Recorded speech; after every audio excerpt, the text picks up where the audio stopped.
कराची से खबर आ रही है जहां साइट वलीका चौरंगी के करीब फैक्ट्री में आग भड़क उठी है। आपको बताएं कि फायर ब्रिगेड की 7 गाड़ियां आग बुझाने में मसरूफ़ हैं। रेस्क्यू हुकाम ऐसा बताते हैं फौरी तौर पर आग लगने की वजह मालूम नहीं हो सकी है। साइट वलीका चौरंगी के करीब फैक्ट्री में आग भड़क उठी है। फायर ब्रिगेड की 7 गाड़ियां आग बुझाने में मसरूफ़ हैं। फौरी तौर पर आग लगने की वजह मालूम नहीं हो सकी। हांगकांग में कार्गो तैयारा लैंडिंग के दौरान फिसलकर समंदर में जा गिरा। हादसे में 2 अफराद हलाक हो गए। कार्गो तैयारा दुबई से आ रहा था। शुमाली रनवे को आर्जी तौर पर बंद कर दिया गया है। तैयारे के अमले के 4 अरकान को बाहिफाजत निकाल लिया गया।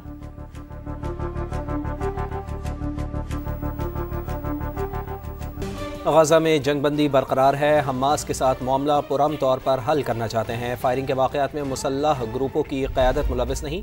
अमरीकी सदर की मीडिया से गुफ्तगू। भारत को फिर भारी टैरिफ की धमकी दे दी। कहा नरेंद्र मोदी ने रूसी तेल ना खरीदने का कहा था। अगर ये सिलसिला ना रोका तो भारी टैरिफ बरकरार रहेगा। अमरीकी सदर ने कहा चीन हमारे लिए कुछ करे तो टैरिफ कम कर देंगे। नायाब मादनियात के मामले पर खेल नहीं खेलने देंगे। तो अहम खबर आ रही है सामने, इस हवाले से भी आपको अपडेट कर रहे हैं। हमास के साथ मामला पुरअमन तौर पर हल करना चाहते हैं। फायरिंग के वाक़यात में मुसल्लह ग्रुपों की क़यादत मुलविस नहीं। अमरीकी सदर की मीडिया से की गई ये गुफ्तगू सामने आई है। भारत को फिर भारी टैरिफ की धमकी भी उन्होंने दी है। कहा कि नरेंद्र मोदी ने रूसी तेल ना खरीदने का कहा था। अगर ये सिलसिला ना रोका तो भारी टैरिफ बरकरार रहेगा। अमरीकी सदर ने कहा कि चीन हमारे लिए कुछ करे तो टैरिफ कम कर देंगे और नायाब मादनियात के मामले पर खेल नहीं खेलने देंगे। पाकिस्तान और अफगानिस्तान फौरी तौर पर जंगबंदी पर मुत्तफिक। दोहा में होने वाले मुज़ाकरात में दोनों ममालिक ने पायदार अमन व इस्तेहकाम के लिए मैकेनिज़्म बनाने पर भी रजामंदी जाहिर कर दी है।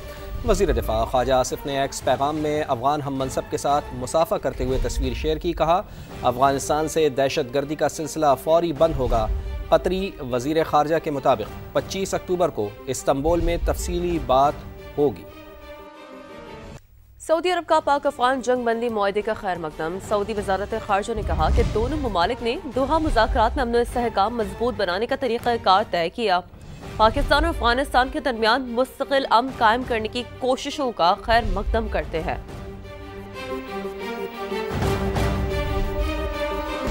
नायब वज़ीर आज़म इसहाक़ डार का दोहा मुआहदे का खैर मकदम। अफगानिस्तान से पाकिस्तान में दहशत गर्दी रोकने के लिए मौसर मॉनिटरिंग सिस्टम को नागुज़ीर करार दिया। एक्स पैगाम में इसहाक़ डार का कहना था कि मुआहदा दुरुस्त सम्त में पहला कदम है। कतर और तुर्की की जानिब से तामीरी किरदार को सराहते हैं। अफगानिस्तान से पाकिस्तान में दहशत गर्दी का मामला इंतहाई संगीन है। तुर्की में आइंदा मुशावरती इजलास में काबिल तस्दीक निगरानी के निज़ाम का क़याम चाहते हैं। नायब वज़ीर आज़म ने ज़ोर दिया कि मुस्तक़बिल में पाकिस्तान और अफगानिस्तान में किसी भी जानी नुकसान को रोकना इंतहाई अहम है। अफगान तालिबान और फितनतुल ख़वारिज का गठजोड़ बेनकाब। अफगान तालिबान कम उम्र नौजवानों को दहशत गर्दी के लिए इस्तेमाल करने लगे। सिक्योरिटी फोर्सेस ने अफगान खुदकुश बमबार जनूबी वज़ीरिस्तान से उसे गिरफ्तार किया। अफगान सूबे कंधार के रहायशी गिरफ्तार दहशतगर्द नेमतुल्लाह ने होश रुबा इंकशाफात किए। बलूचिस्तान में दहशत गर्दी के मुख्तलिफ वाक़यात में मुलविस फितनतुल हिंदुस्तान का इंतहाई मतलूब दहशत गर्द जमील मारा गया है। सिक्योरिटी ज़राए के मुताबिक जमील का ताल्लुक़ ज़िला पंजगूर से था। वो पंजगूर, बुलेदा और अतराफ़ के इलाकों में दहशत गर्दी की सरगर्मियों में शामिल था। मुतादिद हमलों में मुलविस रहा है। ज़राए का कहना है कि दहशत गर्द जमील 2022 में पंजगूर हेडक्वार्टर्स पर होने वाले हमले में भी मुलविस रहा है। गजा में जंग बंदी दोबारा बहाल हो गई, ऐसा कहना है फ़लस्तीनी हुक्काम का। इसराइली फौज ने भी सीज़ फायर की बहाली की तस्दीक कर दी। अरब टीवी के मुताबिक सालिसों की कोशिशों से जंग बंदी एक बार फिर मौसर हुई। मिस्र, तुर्की, कतर और अमेरिका ने जंग बंदी की बहाली के लिए किरदार अदा किया। इसराइल की जानिब से गुज़श्ता रोज़ सीज़ फायर मुआहदे की खुली खिलाफ वर्जी करते हुए गजा में मुतादिद मकामात पर वहशियाना बमबारी की गई। 42 फ़लस्तीनी शहीद हुए। काबिल सफाज ने जंग बंदी के ऐलान के बाद से उसकी खिलाफ वर्जियाँ की, जिनमें 97 अफराद शहीद और 230 जख्मी हुए। इसराइल ने गजा में इमदाद के दाखिले पर भी पाबंदी लगा दी। ताहम आज रफा क्रॉसिंग खोलने की यकीन दहानी कराई गई है। नायब अमरीकी सदर JD वेंस कहते हैं कि गजा में जंग बंदी बरकरार रखने के लिए अरब ममालिक को सिक्योरिटी के नफाज और हमास को गैर मुसल्लह करने में किरदार अदा करना होगा। सीज़ फायर में मुश्किलात और आजमाइशों का सामना करना पड़ सकता है। मीडिया से गुफ्तगू में JD वेंस ने कहा कि हमास को मुकम्मल तौर पर गैर मुसल्लह करना चंद दिनों में मुमकिन नहीं। खलीजी रियासतों की फोर्सेस को गजा जाकर सिक्योरिटी को यकीनी बनाना होगा। उनका मजीद कहना था कि सदर डोनाल्ड ट्रंप ने यूक्रेन को फ़िलहाल टोमाहॉक्स मिसाइल देने का फैसला नहीं किया। विफाक ने नई गंदम पॉलिसी की मंजूरी दे दी। आइंदा सीजन के लिए फीमन सरकारी कीमत 3,500 रुपये मुकर्रर। मुल्क में मुस्तहकम ज़खायर और किसानों का माली तहफ़्फ़ुज़ यकीनी बनाने के लिए वाफिर मिक़दार में गंदम खरीदने का फैसला। बैनुल सूबाई नक़्लो हरकत पर कोई पाबंदी नहीं होगी। उस्मान खान की रिपोर्ट। वज़ीर आज़म शहबाज शरीफ की ज़ेर सदारत आला सतह का इजलास। पंजाब, सिंध, बलूचिस्तान और गिलगित बल्तिस्तान के वज़ीर आला शरीक हुए। वज़ीर आला खैबर पख्तूनख्वा के नुमाइंदे, वज़ीर आज़म आज़ाद कश्मीर और मुतल्लिका स्टेक होल्डर्स भी मौजूद थे। तफसीली मुशावरत के बाद गंदम पॉलिसी 2025-26 की मंजूरी दे दी गई। सरकारी कीमत 3,500 रुपये फी मन मुकर्रर। वज़ीर आज़म शहबाज शरीफ ने कहा कि गंदम की फसल को मुल्क की ज़राअत में कलीदी अहमियत हासिल है। ये न सिर्फ अवाम की बुनियादी खुराक बल्कि किसानों के लिए आमदनी का सबसे बड़ा जरिया भी है। हुकूमत किसानों को दरपेश मुश्किलात से न सिर्फ आगाह है बल्कि उनकी फलाह बहबूद के लिए हर मुमकिन इकदाम भी कर रही है। कौमी गंदम पॉलिसी ज़रूरी तरक्की के फ़रोग और किसानों की आमदनी में इजाफे के साथ ग़िज़ाई तहफ़्फ़ुज़ में भी अहम किरदार अदा करेगी।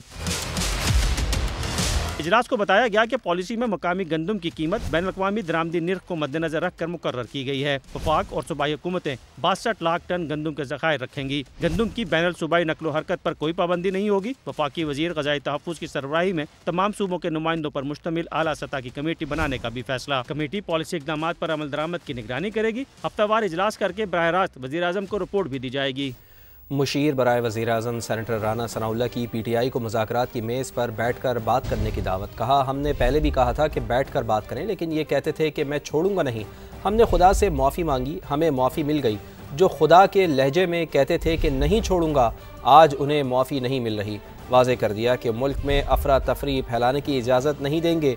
जो 40 साल से मुल्क में दहशतगर्दी फैला रहे थे उनको भी सबक सिखा दिया है। हमने कभी नफरत की सियासत नहीं की।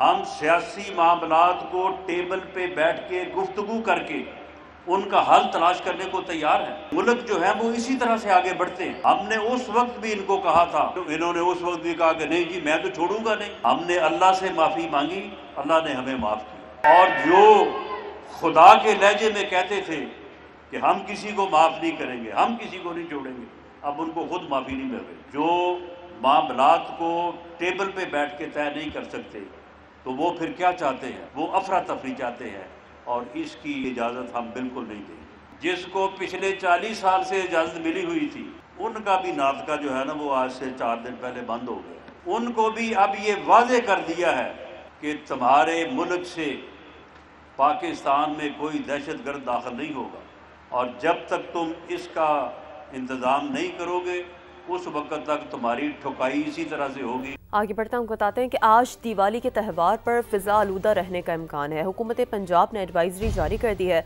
दिवाली पर फिजाई आलूदगी से निपटने के बड़े पैमाने पर इंतजाम कर लिए गए हैं। सरहद पार से आलूदगी के खतरात पर पंजाब हुकूमत ने एंटी स्मॉग गन्स तैयार कर ली हैं। स्मॉग गन्स ने रात से ठोकर और आलूदा हॉट स्पॉट्स पर ऑपरेशन शुरू कर दिया है। अमृतसर, लुधियाना और हरियाणा से आने वाली हवाएं आलूदगी लाएंगी। लाहौर में AQI 210 से 230 रहने का इम्कान है, जबकि लाहौर में सुबह रात के औकात में शदीद आलूदगी हो सकती है।